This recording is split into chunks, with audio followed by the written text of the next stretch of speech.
Colleagues, welcome back to the office and welcome to our presentation for today. So happy that you've joined us and for our final discussion on case studies in fraud and technology controls. Part 4, Part Quattro. In this series, we have been looking and examining at different aspects of fraud and internal controls inside of our organization. We started this series with taking a look at the Report to the Nations, an annual report, or biannual report, I guess, that's put together by the Association of Certified Fraud Examiners that looks at fraud in America today. Well, not just in America, but, a little bit internationally as well. And unfortunately, fraud is just one of those things. It's pervasive. It's everywhere. It affects all different types of organizations, big and small. It affects tech companies, manufacturing firms, professional service organizations, you name it. And we looked at that and we tried to understand essentially what the heck was going on and what it was looking like in America today and also kind of around the world. Then from there, we took a look at some different case studies. We looked at the cases of Elizabeth Mulders. We looked at the case of Dixon, Illinois. We looked at the case of Matthews International and others. Some recent examples of what the heck is going on that we could essentially learn from for seeing what has occurred and what we could potentially do to prevent this from happening inside of our organizations. In our most recent iteration of the course, what we looked at IT general controls. So much of accounting now, especially on the audit side of this, is about testing controls of systems. And if you think about it, so much of IT work and accounting work now is systems. I mean, there's not a business today that is not meaningfully using technology in some capacity, whether it be your point of sale system, your HR system, your payroll system, or more. And through that discussion, we learned the importance of essentially how general controls are the backbone of what we need to do to build trust inside of our organizations. Now, today, we're going to go ahead and continue that discussion, and we're going to continue to talk through some of the IT general controls. Specifically, we'll talk about how we can test this for operations, for programs, for program development, and more. We'll also talk about the top 10 IT general control deficiencies. For example, not terminating employees after they've left, not having critical systems backed up and made available if they don't happen to be online when a user needs them. And then we're going to dive into our application controls, talking about how we could design a system for evaluating controls, processing changes, creating a catalog of different controls as well. And we'll also talk about a little bit with respect to some of the stuff that's on the horizon, some future tech around controls. For example, implementing tools such as artificial intelligence, deep learning, AI, and other can be incredibly helpful with respect to keeping an eye on our systems, even if we're not awake.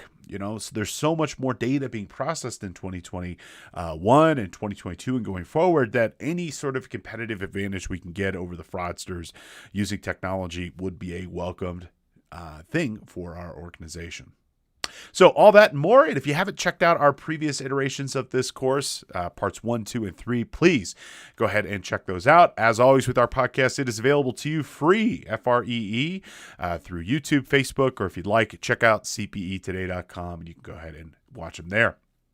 Now, if you would like, if you're a financial professional, remember you can earn credits for watching or listening to today. Head on over to cpetoday.com, and after watching or listening, take a short 5-question quiz, and you will earn your credits. You'll be well on your way for maintaining your professional license. So, please, if you'd like to support the channel, if you're looking to get your education, this is a great way of making sure that we can continue to put out great, high-quality content for you. So we're going to get started here, and I will join you back at the end of our presentation for some review questions and to wrap up our series. Thank you so much for being here, and I will see you here shortly. Thank you. So looking through our general controls, again, we've got a couple ones that we should be familiar with: access to programs and data, program changes, program development, and operations. So let's take a look at some examples of this. Access to programs and data. What are our objectives? Well, access to programs and data should be restricted to only authorized individuals based off of what their job requirements are. Well, what's the risk if we don't do this? Well, unauthorized access could lead to improper changes, destruction of data, disclosure to unauthorized people. What can we do to make this happen? Well, username and passwords, logical access. Here's a quick tip with respect to how you design access into your systems. You write a job description, and then you base the security around what that job description is. If you hired somebody to be an AP clerk, they probably don't need access to the bank statement. They probably can just write checks, and then you have somebody else in the organization compare them. The best way that you can handle security in your organization is to use what we call role-based authentication. Don't think about the individual person. You think about the role that they provide, and then you build the security policies around what that person provides to the company. If you build it to the individual person, you run the risk of getting to know that person and then making less than stellar judgments about what security access they should have. It couldn't possibly be Steve. He's a good guy. Again, I went to his kid's high school graduation. He would never steal or embezzle, so let's just give him a little bit extra privileges or access because he says he needs them. No, you write the role, you write the security permissions around the role of that person to the company. So some sample controls here. Okay, a formal mechanism exists for providing new users with access to a system, including formally approving the user and establishing rights. Okay, how can you test this? Well, acquire and read a copy of the policy that applies to this, sample some of the new users, validate that their access was approved and aligned with what their job description is. I literally did this yesterday. We hired a new person in our company to work on our marketing team. And my business partner who handles all of this, I sent him the job description and he wrote the security policies around what that guy is supposed to do. And so, he gets access to Teams and SharePoint. He also gets access to our Adobe Creative Marketing Cloud. But you know what he doesn't get access to? He doesn't get access to the QuickBooks file, or doesn't get access to Melio for payments. He doesn't get access to the bank or anything else like that. You know what? If we hire a bookkeeper at some point or an accountant, we'll write another job role and we'll write the permissions unique to that person. Okay, whenever a team member leaves a organization, a formal process exists to disable this user's account. Unfortunately, this does not happen enough. Unfortunately, this is a major risk for a lot of organizations because we have an onboarding process, but we don't have an exit process. And the second somebody leaves the company, the day that they are leaving the company, you terminate access immediately. Immediately. I cannot understate this enough. Anybody who is not an active user to the company, their access is removed, revoked the second they walk out the door. They should, for example, have their key cards removed, security codes changed, access to their email invalidated. It doesn't matter how well of terms they leave on. It's a risk to the organization because if they have access and they didn't secure their account originally, well, somebody else could easily gain access to the account as well. So when people leave, ensure that all access is revoked in a timely manner. The company has a strong password policy in place and all user accounts are in compliance. Well, get a copy of that and compare it against password meters to determine the password's overall strength. The good news is there are a number of tools, for example, that will do this for you automatically without having to decrease the security of the password. There are tools, for example, that allow us to scan a corporate database. Like if we were the IT people, we could determine what passwords are insecure and then what might need to be changed or considered. So there are a number of really kind of cool tools that can do this for you. And you can also do this on your own as well. One of the really kind of cool tools that are out there that I use pretty regularly, and I would recommend that anybody use, would be LastPass for managing user password and security. This could be a great tool, for example, not only to produce really good secure passwords for your organization and for your personal life, but also as a great way of ensuring that you're always following good security practices. Here's an example from my demo account of LastPass. So if you're using LastPass, one of the things you've got over here is the security dashboard, okay?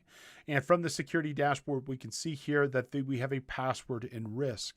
With the paid version of the account, I'll even show you all the passwords that either are duplicated or that are particularly low value that could easily be compromised, okay?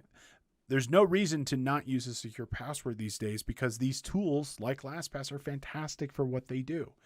Okay, you can generate a secure password at any point. Right click, LastPass, generate secure password, and you can generate to your heart's content whatever type of password you want at whatever length you would want. You know, if I want to make a 27 or 35 or 45 character password, I can. And to put this into perspective, how long and how strong is that password? How long would it take to compromise?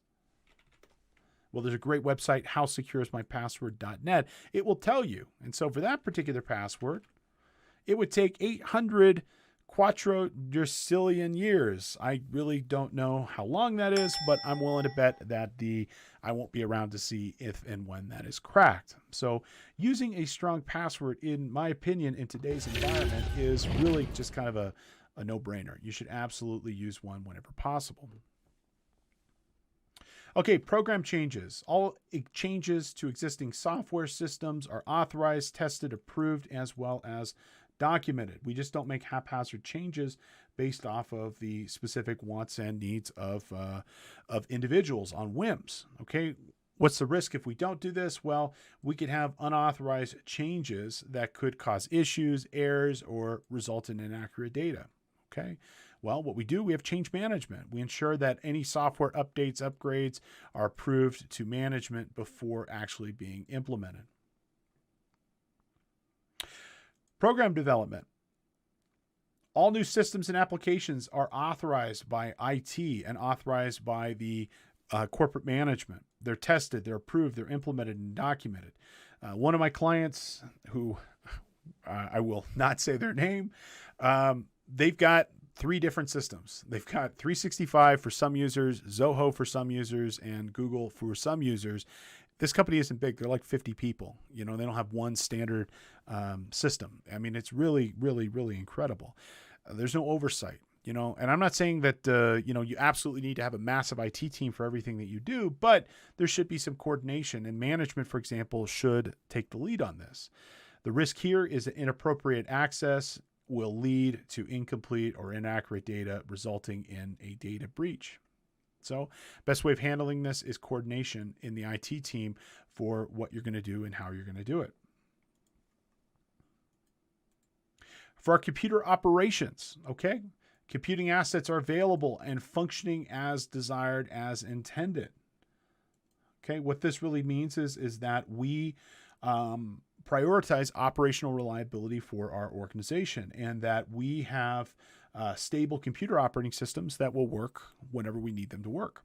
Okay, what's the risk? Well, computing assets are not available or not performing as intended. So how can we figure this out? Monitoring, backup and recovery, patch management, updates, things of this nature are pretty easy to do. There are a ton of different companies and products that are out there that are really good for helping ensure that your computers maintain updates and being reliable. There's also tools that you can do there that you can provide that can tell you whether or not your computers are online or potentially having issues. One of my favorite tools that I use all the time is called Uptimerobot. Okay, Uptimerobot.com. And it's a service that you can use to monitor your company's website, remote access servers, file server, whatever, and it'll monitor it all for you to ensure that they are essentially working. Okay. Now you can use this to create a nice little status page, like for CPE Today, our K2 company here. You can go to health.cpe today and it'll show you that at the moment, all of our systems are operational. We can see that our API is 5 nines of up. Okay. Our shortened service is 100% up. The streaming service, almost 100% up, likewise in here. But this is a great tool, for example, for monitoring the availability and status of your systems. And for the most part, it's free. And with many of these tools, you just actually have to do them, you know, and that's the hard part about it, is actually getting people to actually do this. So some sample controls that you might want to consider with respect to your operational controls here. Okay. Jobs and applications are monitored to ensure that they are successfully completed. A good example of this would be like your backup service. In our company, we utilize CrashPlan for our company backup. Well, I get a report once a day that lets me know for all of my staff in the field whether or not their computers were backed up, and if so, when was the most recent backup and whether or not it completed. Well, I monitor it. And if I see, for example, Bob or Susan or Sherry or something like that, and their computer isn't backed up, well, you know what? I just give them a call and I say, hey, you having a problem? Is the computer offline? Is it working okay? And we just resolve it that way. And this kind of plays into the next one. All data is backed up and stored in the appropriate location. We just want to monitor to ensure that that is occurring. There are processes in place for identifying, escalating, and resolving end-user technology problems. We just don't let these problems fester and wait. So a report from Warren Averett in 2016 lists, for example, the top 10 IT general control deficiencies here. And if we kind of go along with this, 40% of these items that are listed here are all associated with access risk. Terminated employees are still active. Shared accounts are out there without people monitoring them. Weak passwords, lack of tech backup for critical systems, and more. Frankly, folks, these are all very easily mitigatable risks. It does not take a long time to be able to put the proper systems in place here to ensure that you've mitigated these risks to acceptable levels. Terminated staff, whether they leave on their own or you make them leave, is simple. I mean, really, you just need to notify IT, and that's usually the part that doesn't happen. Is we're the last people to know often, and we're the last people to take care of that. And if you just tell your IT team ahead of time, they'll be more than happy to take care of that for you. Not sharing passwords, very simple thing. Don't share accounts. Buy the right number of licenses for what you need. But if it's something like a shared account, we looked at earlier, for example, changing the check. I went and I created a check to Steve Co. Industries, and then I changed it after the fact to somebody else. And you'll notice there was a login associated with it. Well, if we're sharing accounts, how are you ever going to be able to hold somebody accountable if money goes missing, data gets corrupted, something goes awry? Well, if everybody's using the same account, you're not going to be able to hold anybody accountable to it. So everybody gets separate accounts with no exceptions. You always have separate accounts, and you monitor those accounts to ensure they're not being shared. Test your backups. Backup is not expensive in today's environment. It does not take a lot to be able to do an effective backup plan. And man, it is not something you ever want to do after the fact because you can't recreate that data. The cost can be so astronomically high that, it could put you out of business. And it's so easy to overcome. Now, a great way of being able to deal with this is through policy, okay? A key component of effective general controls is policy making and enforcing policies uniformly from the CEO down to the intern and everybody in between. Every organization should maintain a set of well-documented policies reflective of the current operating environment of the company. And not only do these policies, for example, provide great insight, and they also hold people accountable because now they know what the base level of operations that they're doing and what they're expected and what is expected of them. But then also they're a reference point for conducting evaluations later on. To go back to the client of mine that has 3 different productivity packages that utilizes 2 different cloud providers, that in and of itself isn't a horrible thing, but they've got 2 different sides of the company operating 2 different ways. How the heck am I supposed to evaluate this to figure out where the potential risks are? They're all over the place for that matter. Now, a great way of implementing policy inside your organization is to use the SANS Institute. Now, the SANS Institute is a longtime favorite of K2. We use a lot of their resources in our classes, and for good reason. They are a very effective organization for maintaining knowledge about security for your company.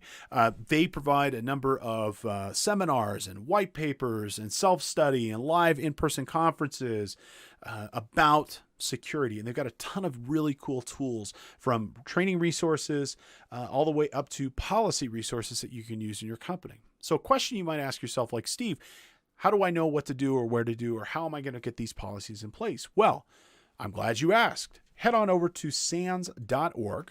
And on this particular website, you'll notice if you scroll down a little bit, you'll see this that says the free resources. Go ahead and click that person, that little guy right there.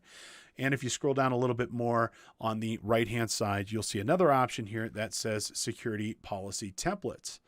And if you click that, this will take you into their directory of these policies. And they have probably close to 100, if not more, different security policies that you can choose to use on literally every topic that you could think of. I could not have made a better resource myself. All these policies are free. They are copyrighted, so you can't sell them. But like if you have a client that says, can you put together a corporate policy for security? Great. Come over here. You can grab anything you want and use it to your heart's content. So they have policies to cover all different sorts of general controls for your company.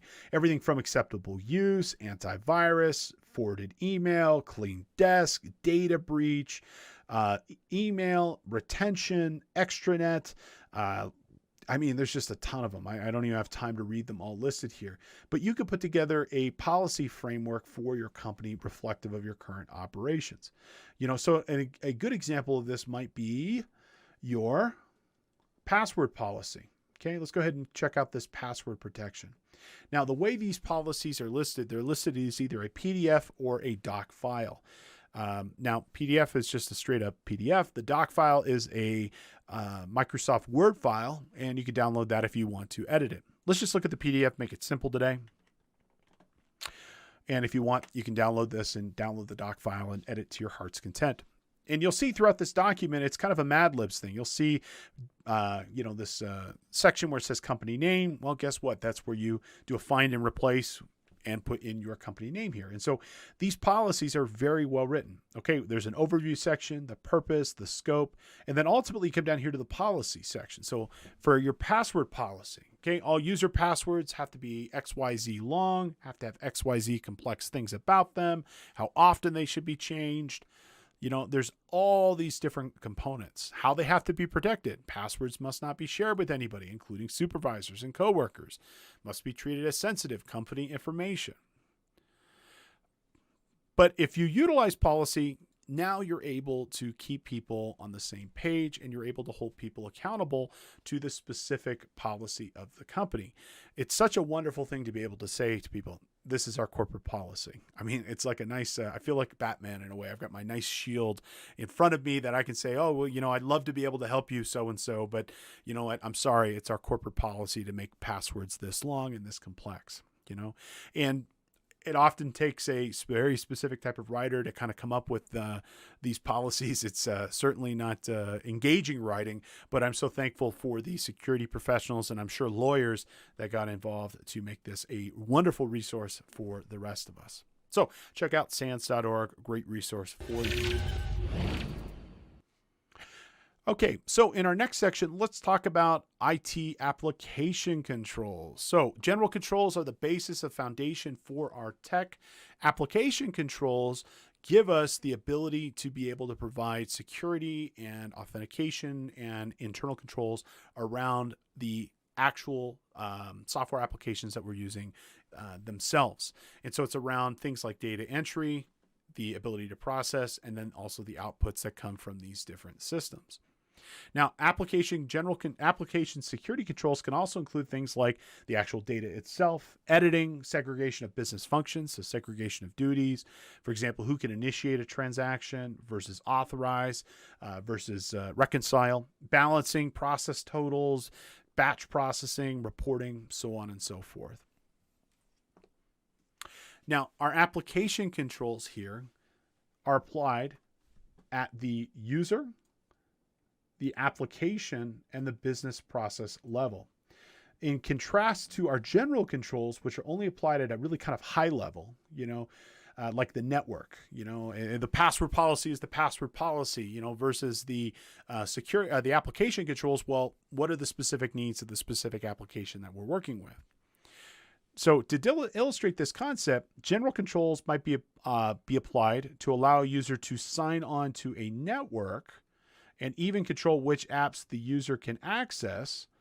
But the application control would be what rights does the user have to that specific application, or what rights do they have to access specific reports? So one would be my login to Windows, one would be my password requirement for my cell phone, and the other would be, well, what can I do in this app itself? Let's say, for your example, your organization uses Office 365 and you also use, let's say, a paperless solution of some sort. Well, the general control would be who has access to 365, who has an email account, what access levels do you have with respect to 365 to access your email or your calendaring or whatever else you might have.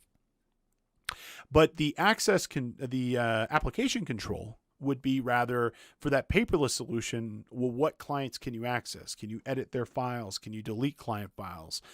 Things of this nature, or if you're working in an accounting solution for this matter, what functional areas of the accounting solution can you access? Can you enter transactions? Can you edit transactions? Can you delete transactions? Maybe we cut off whole areas of the application. So maybe you can't access accounts receivable, or you can't access accounts payable, or maybe payroll records. Okay. So general controls, macro level, application controls, micro level. So here's some examples of different application controls and their purpose. So we have authentication. Well, what's the purpose? To validate that that person has the rights to the data that they're authorized to do, that they have an account to QuickBooks so that they can log in. We have authorization controls to validate that the person doing the transaction is authorized to do so. We have completeness checks to validate that what they're doing meets the specific criteria for what that specific data type is required to do. Like, for example, setting up a client, if we have first name and last name, you can't set up a client unless you have both of those. Well, that client doesn't get set up. So we can do a completeness check on it. Sometimes we refer to that as data validation. And again, a great way of helping reduce risk and exposure is just to build good software to begin with. And when you're building stuff, you try to think about the different ways people are going to screw it up and, force them to not let them screw it up. And, in this case, maybe building very simple validation checks like that could prevent a client from creating a huge issue down the road. We have forensic controls to detect whether the inappropriate transaction has occurred. A good example of that would be our audit log. Our audit log is a great forensic control, whether the client likes it or not, or sorry, not the client, but the employee likes it or not. I mean, everything they do is getting logged by the system, and I can go check that at any point.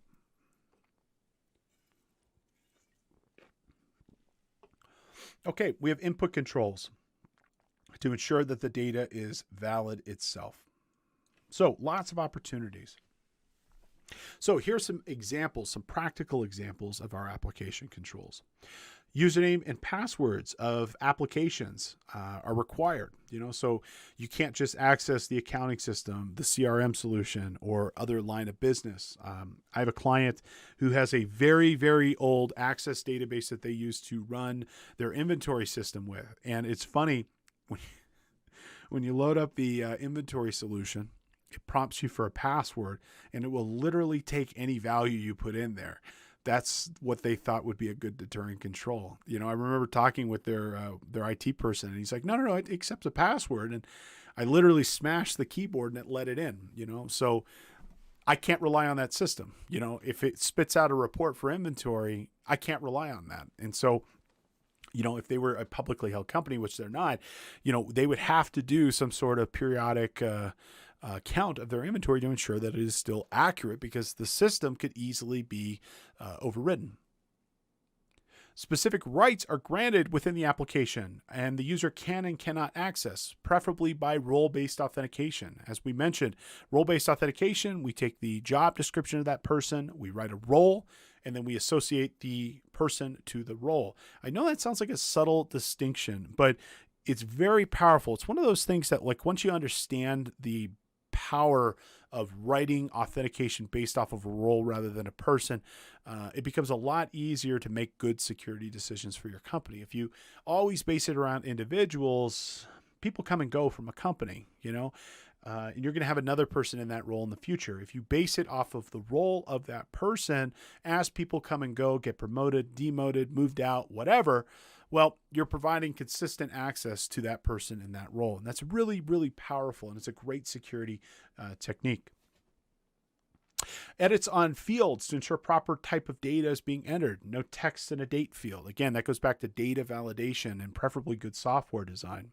Audit trail reports show who did what and when they did it. Absolutely. I'm a huge fan of audit trail reports. We build them in every application that we do, not only for forensics, but then also for troubleshooting. I've had plenty of clients make a huge problem with their applications that we build for them. And, we need the way to be able to decouple, all the different commits and changes that they made. Well, if we have a log of those transactions, we can always play it in reverse and figure out where the issue started and unwind that ball of yarn.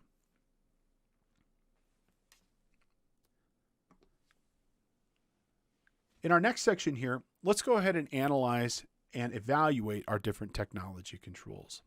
And to do this, what we want to do is we want to consider the risks that are inherent that if we don't have these control environments properly set up, what that could potentially cause for us. Now, when considering the need for general controls or application controls, a risk analysis should be performed to determine the breadth and depth of the control environment. And so we want to ask ourselves a bunch of different questions to determine how far and how wide we want to take this. Okay, like what IT assets are at risk? What's their value in terms of confidentiality, integrity, and availability? Okay, what could happen if we, for example, don't do something correct? And what could happen to the value of that data? Could it cause an issue with confidentiality, integrity, or availability, interrupting the company's ability to earn revenue? What could happen if that asset is threatened or compromised? What could that impact be? How could that threat materialize? Could it, for example, be a horrible news story that could, cause reputation damage to our company? Could it, for example, be and result in regulatory fines? Who knows? I like to think about the IT team that worked at Equifax in 2017. I like to think about that second they realized what had happened with their servers that resulted in the largest data breach and the most serious data breach of all time. I like to think a guy or a gal just sat back from their keyboard and was like, oh man, what am I going to do here? I don't think they would have thought of that it would ultimately result in the firing of literally the whole board of directors and the CEO and in congressional hearings, But some threats can be minor, some threats can be major. But no matter what, a breach of some sort will cause reputation damage, and that should be a very serious consideration for the company. And what can be done to address the risk? Is it cost effective? You cannot eliminate risk ever. You can only hope to mitigate it to a more acceptable level. And depending on the nature of what you're trying to do, that can be very expensive. Some risks, in order to be able to mitigate them to an acceptable level, costs millions of dollars. Ideally you get it right the first time and you design systems where you can do this with relative ease, but that doesn't always happen. Also, it can be very expensive after the fact to try to retrofit existing systems to be more secure. Sometimes that's not even possible. I've worked on a number of projects over the years where a company has their application, they're happy with their application, and they just want to update it. And it's like, hey, I'm really sorry. I mean, this is built on a house of cards here. In order to be able to implement, let's say, encryption at the database, well, we have to rewrite the whole application because it doesn't support that. It's not a matter of, changing out one thing. Often with computer systems, you're dealing with a house on stilts. You pull out the wrong stilt, that whole thing is going to come crumbling down. Here's an example of a process that you could use for evaluating controls: conducting a risk assessment, identifying the different applications in use, creating a catalog, testing, evaluating, and reporting. Now, unfortunately, due to time, I'm not going to have an opportunity to go through this, but I will point out that throughout the material, we've got some really good insight with respect to how you would evaluate these different controls and why each of these steps are valid and some of the specific circumstances that you can do to implement that in your organization and how to build that process up.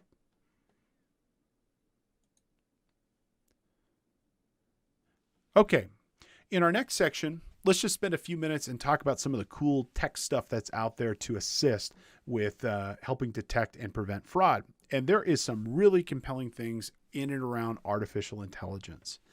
So AI is incredible. I will point out that all this AI that we see at the moment, whether it be the Google Alexa devices or Siri or whatever else, Google Home and more, these are all what we call narrow focus AI. They're really good at one thing. Despite the fact that Alexa can answer just about any question I can think of, it can turn off and on my lights. It's actually quite simple with respect to what it does. It's just a simple knowledge-based thing. I ask it a question, it's got some knowledge, it returns that response. It's a trigger and action tool in a lot of respects. It just does what I tell it to do. But AI is so much more than that. And the value chain is continuing to grow. There's more and more and more that's popping up here that really can add a tremendous amount of value to the organization. And one of the things that it does is that it's 24/7, 365. It is not biased, for the most part. I mean, it doesn't bring in personal bias on things. You program it to do something, it does exactly what you tell it to do 100% of the time. It'll never take a day off and it'll never call in sick. And there are a number of really good AI tools where the opportunity to be able to analyze far exceeds what we personally could do in our own life. Okay? And there are increasingly becoming more tools available that are AI driven that can really do some cool stuff. And with this, it's a force multiplier, probably bigger than anything else that we could normally do. With AI tools, the opportunity to analyze the sheer quantity of data in pretty much real time really helps reduce the risk of fraud to a very, very acceptable level. Consider this, for example. Forbes estimate that losses could exceed $12 billion from fraud. Okay, so I mean, that's pretty incredible. And that's just credit card fraud, $12 billion. I'm guessing all of us at some point have gotten that phone call from Chase or from Citibank or Bank of America, whomever we happen to have our credit card, asking us if we just bought a pair of Nikes in Sao Paulo, Brazil, or if we actually were eating dinner in Istanbul or something. Well, somehow somebody got our credit card and was able to fraudulently charge it. Now they've gotten much, much, much, much better over the years, but it's still not perfect. These AI tools are now being used by a lot of different banks and processors to reduce the rate of credit card fraud and bring it more acceptable levels. So one such example is Eno from Capital One. Okay, Eno or Eno, I'm not exactly sure how you pronounce it, is Capital One's AI-powered virtual assistant. It is used to spot transactions that are not in line with the customer's normal purchasing habits that would otherwise seem suspicious. And if it spots something that is suspicious, it sends a message to the customer asking if they are aware of the transaction. It then analyzes the response and continues to look for any deception, and then will adjust accordingly. And every credit card transaction it gets for you is better and better. Most of the credit card companies have something like this. Amex certainly does. Citibank certainly does. The Fair Isaac Corporation, FICO, this is what their big thing is these days, is analyzing credit card transactions for fraudulent purposes. Now, AI isn't just one thing. It's a lot of different things. It's a lot of technology, everything from big data and data warehousing and data lakes, natural language processing, deep learning, machine learning. All of it is kind of converging in and around to create these AI systems that can really do a lot for helping identify risk and better mitigate it. And so AI in general is kind of the way that we would interpret this data and then ultimately make a decision. Using AI, we can automate a lot of the more mundane tasks like checking particular balances, checking for instances of fraud, and it can really do a lot for us. According to Accenture, AI has boosted the capability of productivity by nearly 40%, and that's what they're estimating over the next 15 years. Now, there's some pretty cool building blocks of AI. Okay, I already mentioned a few of these. We have computer vision. Computers can see and understand scanning a check on a mobile app or facial recognition for login. Windows Hello, for the most part, that's a great example of computer vision. It sees you, yep, that's you, lets you in. I can't speak to Windows Hello, but I know for Face ID, part of the iPhone and iPad authentication protocol, I think it uses something around like 60 different measurements on the face, like the distance from the eye to the nose, the distance from here to here, and other things like that to identify who you are, even if you're wearing like glasses for that matter. Okay. And computers are getting increasingly better at being able to pick out people from a crowd and identifying who they are. Another example of that comes to mind. There is a group in Las Vegas. I want to say it's the Plymouth Group. I think it's something like that. But they have an AI algorithm to detect cheats in Vegas. So Las Vegas has probably 1 million security cameras around town. All the big casinos certainly have them everywhere. You couldn't have enough people, for example, watching those cameras to find potential issues. But you know what you can do? You can use AI.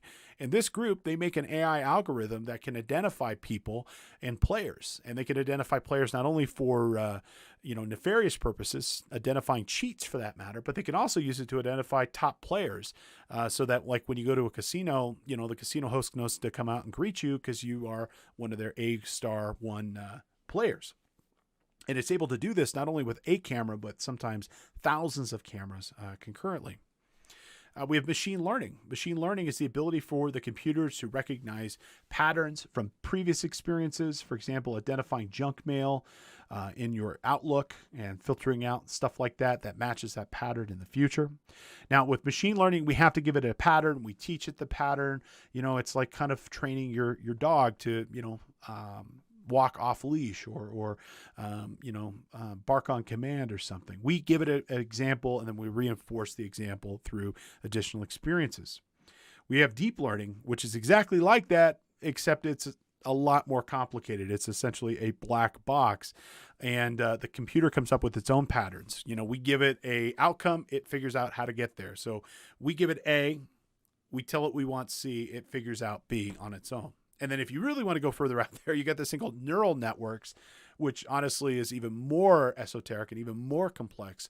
But it's like a deep learning algorithm on steroids where, it can evaluate multiple independent criteria of each other to come to a conclusion in the same way that your brain can look at 20 different criteria and come out with a conclusion out of its own. Like it's not one thing that leads to answer one, it's like 50 things that lead to answer one.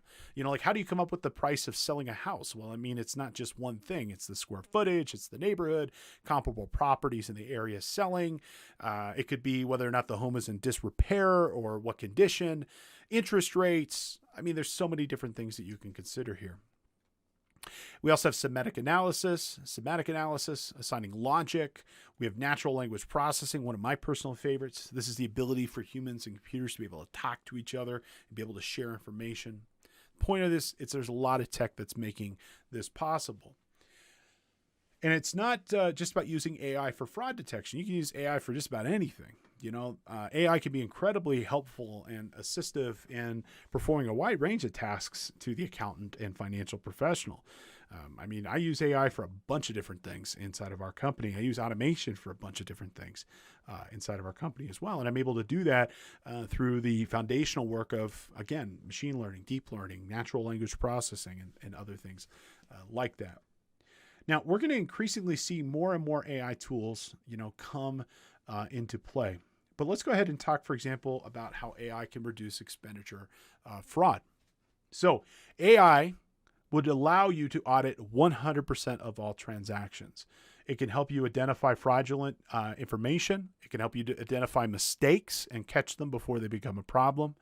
You can use it to train a model that can audit transactions before you actually pay them to ensure that what you're paying is correct. AI can electronically match invoices for you, such as purchase orders and receiving reports, so you don't rely upon, Steve doing his job correct. A good example of this that comes to mind, one of my clients, they use the tool Expensify for employee expense reimbursement. In my opinion, and I've looked at them all, Expensify is by far the best tool for a lot of different reasons. It's the simplest, it's the easiest, and the AI tools built into it are fantastic. You submit a receipt that doesn't meet company policy, it'll get rejected. It'll tell you it'll get rejected and why. It has optical character recognition, that it could scan a receipt, pull out the actual line items of that receipt, and properly categorize it according to that company's policy. Not only does that a lifesaver with respect to data entry, but also from a fraud perspective, because if it doesn't meet the criteria, it's rejected and kicked out. Now, as great as it is, I will tell you, the bane of any technology is the people that use it. So we still run into issues where, despite the technology being really sophisticated, the users maybe aren't on the same page. We could use AI to improve compliance. We can identify, for example, things that are over the limit. We can identify where expense reports don't jive with the receipt. Again, one of the cool things with Expensify is that it integrates with all the major credit card companies, including American Express, Capital One, Bank of America, and others, where for the staff of that client, okay, let's say they go out to, for a dinner for that matter. Well, they will take a copy of the receipt with their phone, and then the service is integrated in with American Express, which is the company's provider. It will automatically match that receipt to the Amex charge. And if it doesn't match, well, then it'll throw exceptions, and then somebody can manually review it and determine if it is correct or not. But it takes the employee out of the equation. The system basically does, I'm going to say, about 80% of the work, so that the corporate staff of that client doesn't have to. It can recognize when personal payment cards are used instead of corporate cards. It can identify meal costs over daily limits. It can recognize when two people submit the same receipt. I mean, it's pretty cool, with what it can do. And Expensify does all of that for the most part. AI can help improve the expenditure process. It can detect duplicate payments before they occur. It can scour the internet to ensure that you're paying a competitive price for products and services before you purchase them, to help reduce things like collusion, where you have a purchasing agent maybe not working to get the best deal from a vendor, or maybe they're buying from their neighbor's cousin kind of a thing, and not getting the best price. AI can verify that appropriate discount terms are being applied, and that somebody's just not letting inventory walk out the front door. AI can help verify that consulting services are helping you actually in your organization, helping you that ensure that you're paying for a fee and for a service where it's actually being performed. It can also help you pay the right amount for your licensing. There's so many different SaaS-based providers now, and how do you know that you're actually getting value off the different services that you have? Now, you may have access to some AI tools now. Okay, AI is appearing just about everywhere, and there's a lot of AI built into common day applications that might be available to you that you just might not realize. For example, inside of Office 365, if you're a subscriber, you have Microsoft Excel. Well, there's a tool inside of Excel called Ideas, which is an AI tool. With Ideas, Microsoft will analyze your data and alert you to trends and patterns that you might not otherwise notice. So over here, what we see is an example of a spreadsheet, and we would go up to the Home tab, and on the far right, we would see the Ideas button there. We click it, and what this tool is going to do is it's going to analyze this spreadsheet, and it's going to give you some examples of charts and graphs and pivot tables that might help you identify trends in your company. So I'm going to say right now, this is kind of infant. I mean, I don't want to get everybody's hopes up. It's okay. It's nothing beyond real basic stuff. But, I applaud the effort, and I applaud with where this could potentially be going in the future. Now, the AI CPA also has a Audit Data Analytics Initiative as well. So they've got this thing called the Audit Data Standard. It's a working group to develop standards and data models to facilitate data analytics for auditing. They've got a couple of different standard documents they put out there. Their base standard, their general ledger standard, and order to cash subledger standard. And the idea behind this is that you can take a common data format, and then it becomes really easy to be able to audit those statements because it is all repeatable and refreshable, and there's no difference between client 1 and client 2. The actual output of the document is the same. And so they've also published what they call their guide to audit data analytics. And this guide is really kind of intended to encourage auditors to make better use of analytics during the audit. And it's pretty cool in terms of where it comes. The AI CPA actually has a whole like analytics thing now, which is pretty interesting. That if you have any interest in learning Python, which is a programming language, they've got a whole series of stuff in a white paper that you can use to learn a little bit more about how to do programming and how the data standards can be justified and evaluated using programming languages. So here is the website. I'll go ahead and drop this in here. And so here are the audit standards provided by the AI CPA. So they've got their base standard, their general ledger standard, and so on. And if you just kind of click through here, they've got some really interesting information about this particular standard and how you would choose to apply that particular standard. And then here, let me come over here. Okay, the data standard and audit data analytics. This is also a really good white paper talking about how you can use statistical sampling with Python for a financial statement. And again, it's a really nice introductory to programming from a financial professional's perspective. You might find some pretty good use out of this particular tool. Okay, we're just about to the end of our presentation here. And let me just go ahead and summarize AI real quick, and then I'm going to leave you with the American or the Certified Fraud Examiner's benchmarking report for you to kind of consider as well with some closing thoughts.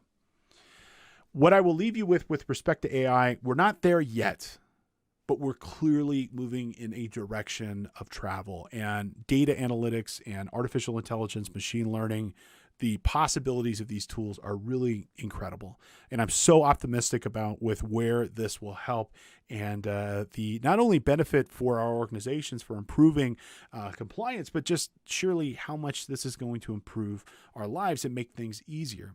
AI and other emerging technologies like it are going to be fantastic for fraud prevention in the future and hopefully just make us all a little bit more secure. Now, the last thing I want to mention to you is the Anti-Fraud Technology Benchmarking Report. This was published in 2019 by the Association of Certified Fraud Examiners in partnership with SAS, or the SAS Institute out of North Carolina. It's a pretty cool report that encapsulates responses from a survey that went out to a ton of financial professionals and forensic analysts and specialists. And it was discussing how technology is kind of a double-edged sword with respect to fraud. It provides opportunities to commit fraud, but it also gives us the tools to combat fraud. And the report seeks to identify those technologies which will help mitigate fraud risk and provide positive return on investment. Now, a couple takeaways from this. Relatively few organizations really leverage their data effectively. They're, for example, maybe doing some structured data analysis, but there is a whole ocean of unstructured data in your company. For example, for like metadata for phone calls and other communications and emails and other stuff that you can use to data mine to help infer whether or not fraud is occurring. And it's kind of the takeaway from this talks about some of the ways that some organizations are combating this inside their company. But you might find, for example, get some insight with how some organizations are doing this, whether it be, for example, using digital forensic software and discovery software, using evidence gathering software. You know, it's a pretty cool report. And if you get a chance, you should download it and definitely take a look.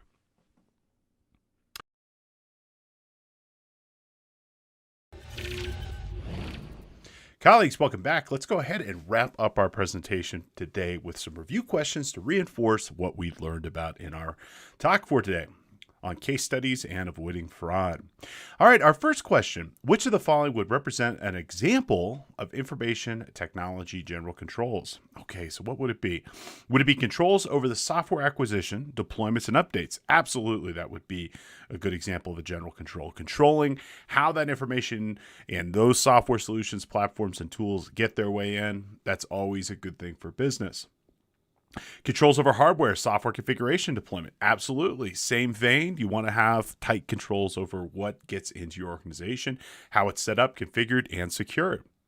Controls over physical, logical access to systems, networks, applications, and data. Absolutely. These are all really good things here. The correct answer here is all of the above, especially in this new work from anywhere environment with people working really from anywhere now that we live in this COVID world. We need to have tight controls over this because we don't have control necessarily over the physical place of where work is conducted like we did just even a couple of years ago. All right, our next review question. Which of the following represents a form of integrity risk when assessing the risk associated with information technology general controls? Okay, so integrity risk, what would it be? Number of users on a system? No, that wouldn't be it, because ideally you build systems that can scale pretty large. Number of administrative users on a system. Yeah, that sounds pretty good, actually. Yeah, ideally we want to restrict the number of administrative users that we might have to only those who critically need that level of permission. Because remember, administrators can do anything. So we want to limit who has that ability whenever possible. Whether systems are developed in-house or not, as a software developer myself, I could tell you you should not fear in-house systems, although they do require a little bit different care and consideration, but in a lot of ways, they can be more beneficial to a business than not.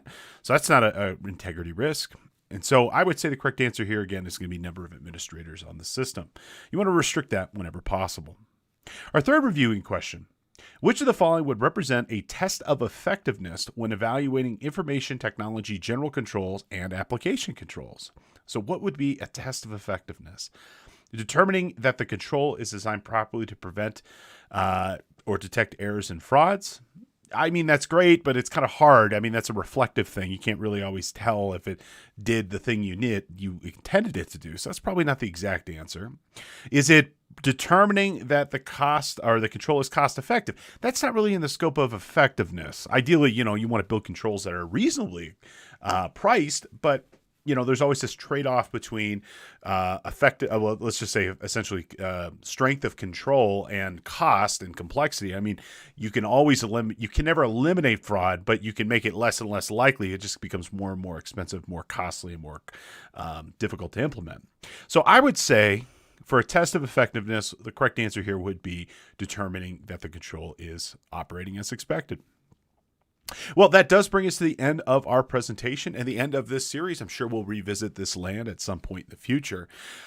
In this class and today, what we learned, we defined what these general controls were, as well as taking a deep look on application controls and kind of understanding the differences between them. We talked about the different ways key information technology controls work and how they operate, where control failures exist, where weaknesses can exist, and how that can lead to fraud. And I gave you as many recommendations as I could think of for preventing fraud and improving internal controls in your environment. Well, folks, as always, you can earn credit for watching or listening to what you listened to or watched today. Head on over to cpetoday.com. Today's course code is CSF4. You can watch this presentation again, as well as the 3 preceding versions of this course. There have been 4 hours of this particular content, so if you like it and you want some more Steve in your life, you can check out the other 3 and get a total of 4 credits. How cool is that? So again, cpetoday.com. If you like our content, you like our channel, you like what we're doing here, please consider connecting with us on social media. You can find us on almost every social media network at CPE Today. Follow us on Facebook, like us on YouTube, so on and so forth. That stuff really helps spread the word about the channel and get more people interested in the content that we are producing. Our podcast is produced live twice a week by our team. We come to you on cpetoday.com as well as YouTube and Facebook. You can always watch live and ask questions. How cool is that? And if you can't watch live, you can also get us on your own time. You can subscribe on Apple Podcasts, Spotify, or wherever you happen to get content. Please consider leaving a review. That really helps, again, spread the news about what we're doing here. Thank you so much for your time and attention, folks. I hope you have a great rest of your day, and I'll see you back in the office the next time around. Take care.